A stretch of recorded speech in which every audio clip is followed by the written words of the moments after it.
Most of us lower our standards. Why? Because who you spend time with, my friends, is who you become.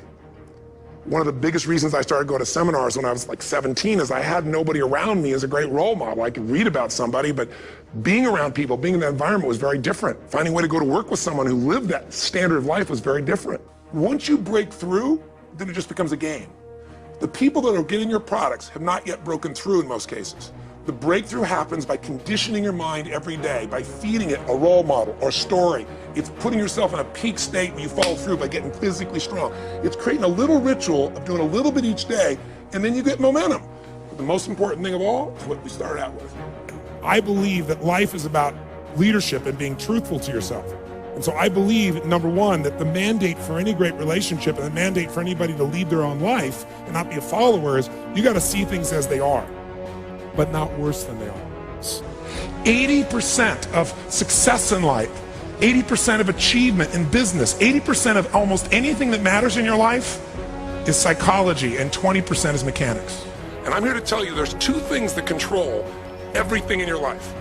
Every thought, every feeling, every emotion, every action you have in your life. What you're wearing today, whether you're going to turn this off within a few minutes or whether you're going to stick with me here for 2 or 3 minutes, is all controlled by two things: your beliefs and your values.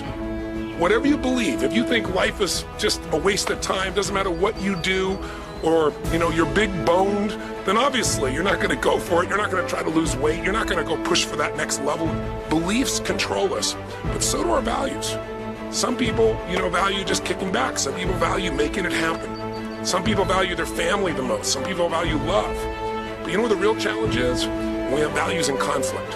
When you really want to make a difference in the world, or you really want to do well for your family, or you really want to do well financially, but simultaneously, you don't want to upset anybody. You want to be totally honest, and you want to make everybody happy. When we have conflicts between what we want and what we think we can have, or you have a goal of what you really want to make happen, but then you have this other belief inside that says this damn stuff never does work. Those inner conflicts are what keep people from using all of their energy. It's kind of like taking 2 steps forward and 3 steps back. I always tell people, the secret to a great life, the secret to living, is giving. And when you realize there's something in you still to give, even if you lost your legs, even if you've been through a horrific financial situation, your life can improve, but more importantly, you'll have a meaningful life because your life will contribute to other people. We all have goals. The problem, as I've said before in this program, is that we're unconscious in the use of our resources.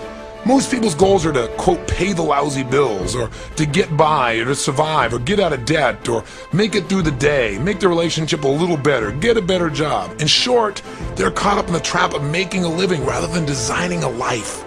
Remember that our goals affect us, whatever they are. If we don't consciously plant the seeds of what we want in the gardens of our minds, we'll end up with weeds.